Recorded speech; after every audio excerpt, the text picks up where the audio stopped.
Ngayon po ay pag-uusapan natin dito yung naging pahayag ng ating mahusay na kongresista mula sa Batangas Province. Walang iba kundi si Congresswoman Luistro na siya ngayon ang kasalukuyang chairperson ng Justice Committee sa House of Representatives. So pag-uusapan natin dito yung resignation, yung possible resignation ni Vice President Sara Duterte at ang jurisdictional wall sa impeachment. Although this is hypothetical, pero magiging lalbasin po natin dito ay mga provision sa ilalim ng ating saligang batas. Ang layunin po natin dito ay ipaliwanag kung bakit ang pagbibitiw, yung possible resignation of Vice President Sara ay dapat magresulta sa agarang pag-dismiss ng impeachment trial base sa mga prinsipyo ng saligang batas. Kasi sabi po ni Congresswoman Luistro, kapag nag-resign si VP Sara, pwede pa rin ipagpatuloy ang pagdinig sa impeachment trial court sa Senado upang makamit yung parusang perpetual disqualification to hold public office. Kasi removal lang yung mawawala, no? Yung matanggal siya sa pagka-vice president. So sabi niya dapat ituloy. Yun yung kanyang legal opinion. Pero ito yung atin, no? With due respect to the good Congresswoman from Batangas. Sa ilalim po ng Article 11, Section 3, Paragraph 7 ng 1987 Constitution, ang hatol sa impeachment ay binubuo ng dalawang parusa. Ang una ay yung pong removal from office and disqualification to hold any office. So bibigay ko po kung ano yung aking legal na punto dito. Yung salita pong end, no? A-N-D. Sa batas, no? Ang end po ay isang conjunctive word. Ibig sabihin, ang dalawang parusang ito ay hindi pwedeng paghiwalayin. Kumbaga, sila po ay inseparable. Sila ay magkadikit o kaya glued together. Kumbaga, kambal sa tuko to.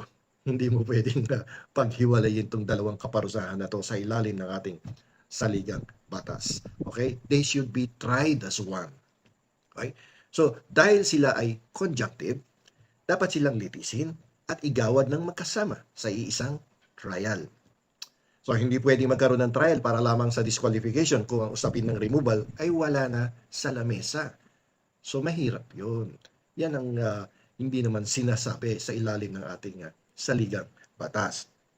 Alam niyo po meron tayong tinatawag na doktrina sa ating mga jurisprudence, no?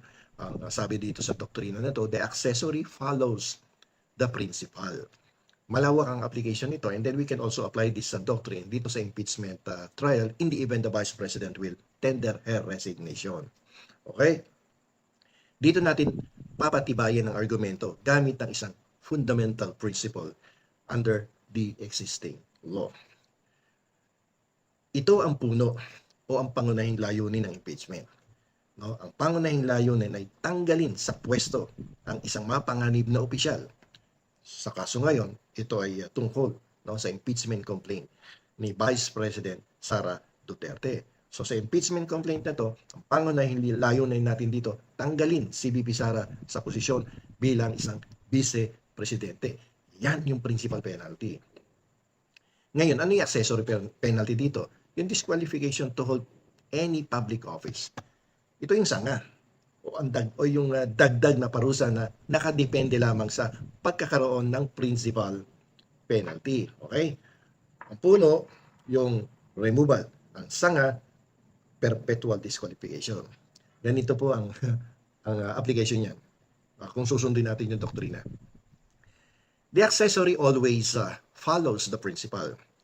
Kapag ang principal, yung removal, ay nakamit na sa pamamagitan ng resignation ni Vice President Sara Duterte, ang accessory, yung disqualification to hold any public office, ay wala na ring basihan para ipagpatuloy ang pagdinig sa impeachment trial court. Hindi pwedeng mabuhay ang sanga kung wala na ang puno. Dahil naging moot na ang removal, dapat na ring mamatay ang usapin ng disqualification sa impeachment court. Okay, bukod dyan sa doktrina na yan, meron din tayong isa pang argumento dyan. Ito po mga hypothetical situation tong pinag-uusapan natin dito, but everything will be based on the provisions of the Constitution.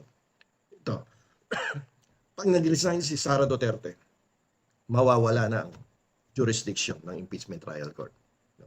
Alam naman po nating lahat, ang impeachment ay isa pong special jurisdiction na ibinigay ng konstitusyon sa Senado. Okay? So yung impeachment para lamang yan sa impeachable public officers.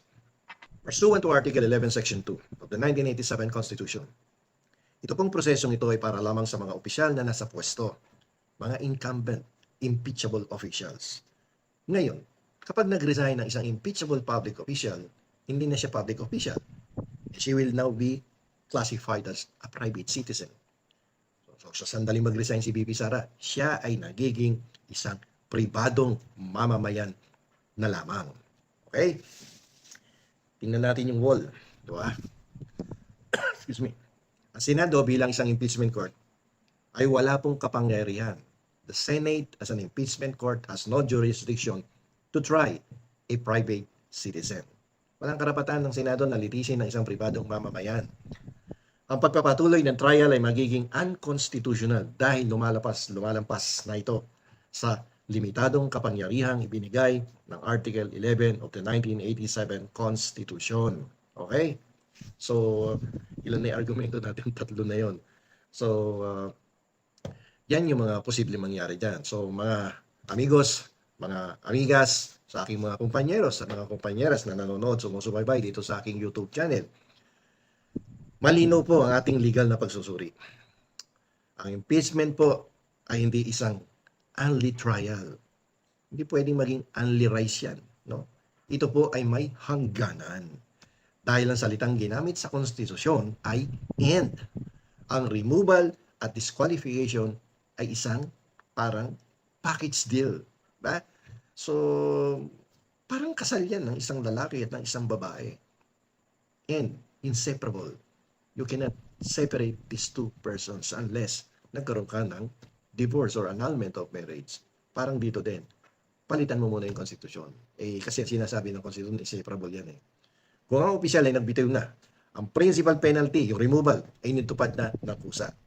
At dahil ang accessory follows the principal, wala ng legal na anchor ang Senado para ituloy ang disqualification. Ngayon, higit sa lahat, ang Senado ay hindi korte para sa mga pribadong mamamayan. Ang pagbibitiw ni BP Sara ay isang legal checkmate na nagtatapos sa jurisdiction ng impeachment court. Kung may pananagutan man ang Vice Presidente, hayaan natin ang mga regular trial courts ang humusga sa kanya bilang isang ordinary citizen. So yan po ang ating legal na opinion with due respect to the Congresswoman and the Chair of the Committee on Justice dyan po sa mababang kapulungan. Ito palitan lang na opinion to. At wala tayong pinapanigan dito, lilinawin ko. Wala tayong pinapanigan politiko dito. Hindi po tayo pro Duterte, hindi po tayo pro BBM, no? At pag pinag-uusapan ng batas, doon po tayo kumakampi sa batas. Bagamat tayo po ay sumusuporta sa mga programang pinatutupad ng Administrasyong Ferdinand Marcos Jr.